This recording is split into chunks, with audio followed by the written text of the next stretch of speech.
Hummus with veggies is such a simple and delicious snack to make in the summertime, so let's make some, shall we? And if you're new to this channel, welcome to Recipes with Ben. If you're already subscribed, thanks for tuning in. So hummus is made from 5 to 6 simple ingredients, and the first of the 5 is 5 cloves of peeled garlic.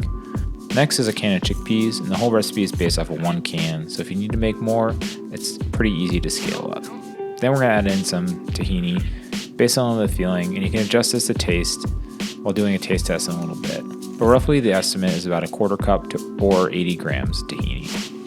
Then a couple dashes of salt, and then it's time to secure the lid and start blending. And just before I start to blend, I'm going to add a couple tablespoons of cold water, as this helps make a smoother and airier texture in the final hummus.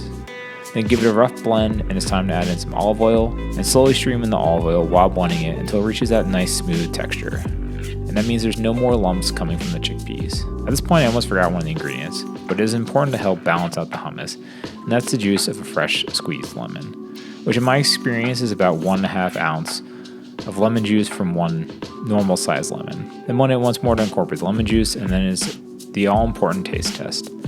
Now to me, when I try this, it just needs a sprinkle more salt and a little bit more olive oil to round out the flavors. Going for the final taste test is exactly where I like it. The dominant flavor is a garlic, followed by the salty and the acidity coming from the salt and the lemon. And again, this is just a baseline, so if you want to add other flavor combos, feel free and let me know down in the comment section of what you like to add to your hummus. Now pour this into a dish, and serve with some freshly cut up carrots or what other vegetables you enjoy, and enjoy this as a tasty snack. Thank you so much for watching, and if you're new to the channel, don't forget to subscribe. I'll see you again soon.